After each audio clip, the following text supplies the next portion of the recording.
Hello, my name is Lisa Faiman, and I teach meditation here at Spectra Yoga, and every once in a while I also sub the yoga classes. So I actually began teaching yoga after I went through the Spectra Yoga training here. I got my 200-hour teacher training here, and I just fell in love with the community and the atmosphere here, and by getting to know Eileen, Melissa, DJ, and the other people that were part of that training program, that's how I came to teach here. So I was never actually planning to teach meditation. That wasn't something that was on my radar. I studied in a very, very traditional lineage where only meditation adepts who have spent tens of thousands of hours in a very traditional lineage are teaching the meditation. However, the opportunity arose. There was an opening in the schedule. They wanted to put meditation as part of the offerings here at Spectra, and so they contacted me about teaching, and that's how it all started.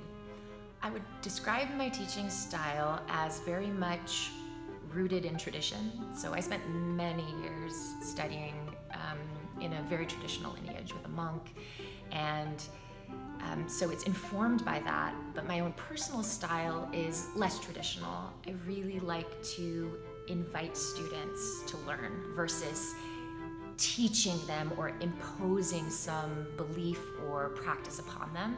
I think it's really important that, especially in yoga, in meditation, that it's about the internal experience, the direct personal experience, and we're all individuals.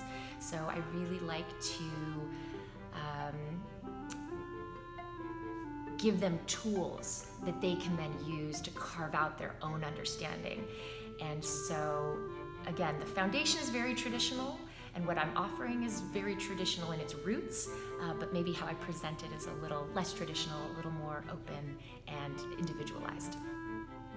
The thing that I find most rewarding about teaching yoga and meditation, and this will sound a bit corny maybe, but honestly, either having a student tell me or just through their body language, the look on their face, the smile that they have when they're leaving class, being able to tell that a student gained something of value or had a positive experience, that they're leaving the classroom feeling a little better than when they walked in, that is absolutely the most rewarding thing as a teacher.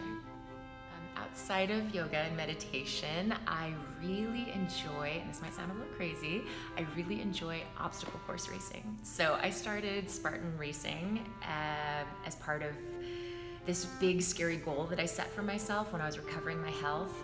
I thought, what kind of goal could I set that would really motivate me to get stronger, not just physically, but mentally as well. So I decided that I was going to train for a Spartan race, and that's something that I just fell in love with after the first time I did that, and it's a wonderful way to test your fitness and to test, and again, just test your physical strength and your mental strength, because it requires a lot of mental fortitude to get through an obstacle course race like that. And I actually, my first race that I did was in 2016, and I literally had to have my friends push me up a hill. My physical condition was so poor, and my health was still, I had a long way to go in my healing journey at that point.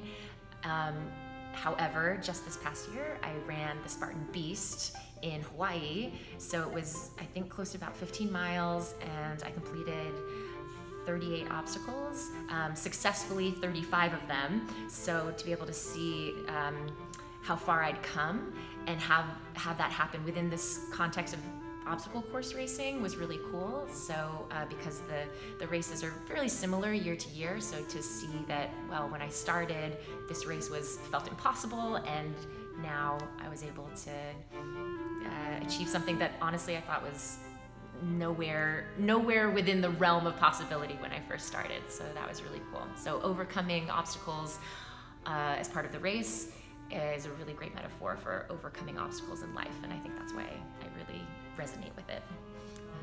One lesson that I've learned from yoga that I wish I could pass on to everyone is that there's very little that we're in control of outside of ourselves.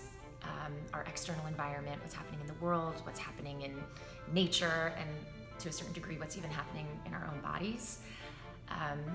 We don't have much control over that, but what we can have control over, especially through the practice of meditation, through the physical practice of the asanas and learning about spiritual philosophy from the yogic tradition, we can cultivate control over our inner experience. And for me, when that finally clicked for me, that was freedom. That was empowerment. That I could find that place of peace and joy within myself, and it had nothing to do with what was going on outside of me. And that was definitely a lesson that yoga very specifically taught me.